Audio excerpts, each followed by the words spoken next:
जय शिवराय मित्रांनो, भौगोलिकदृष्ट्या महाराष्ट्राच्या केंद्रस्थानी असलेल्या बीड जिल्ह्यानं देशाला आणि राज्याला अनेक कर्तृत्वान माणसं दिली.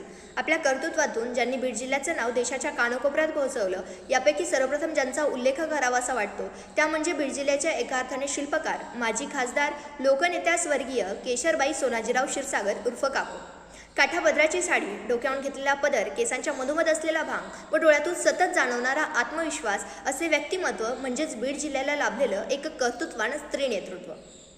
एका सर्वसामान्य घरात जन्मलेल्या स्त्रीनं समाजकारणाचा वसा हाती घेत आयुष्यभर जनतेच्या हिताची कामे केली. ज्या काळात स्त्रियांना अनेक सामाजिक बंधने होती, त्या काळात प्रस्थापित राजकारण्यांविरोधात संघर्ष करत त्यांनी जनतेचे प्रश्न हिरिरीने मांडले. देशाच्या सहकार क्षेत्रात साखर कारखान्याच्या पहिल्या महिला चेअरमन होण्याचा मान आदरणीय काकूंनी त्यांच्या कर्तृत्वातून मिळवला.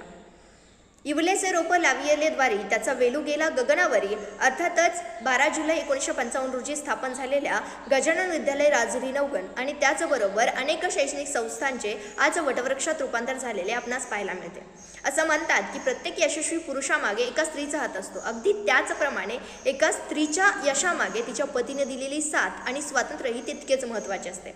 आदरणीय काकूंच्या यशामध्ये त्यांचे पती स्वर्गीय सोनाजीराव क्षीरसागर उर्फ नाना हे त्यांच्या पाठीशी खंबीरपणे उभे होते. स्वर्गीय काकूंच्या पावन स्मृतीस विनम्र अभिवादन. धन्यवाद.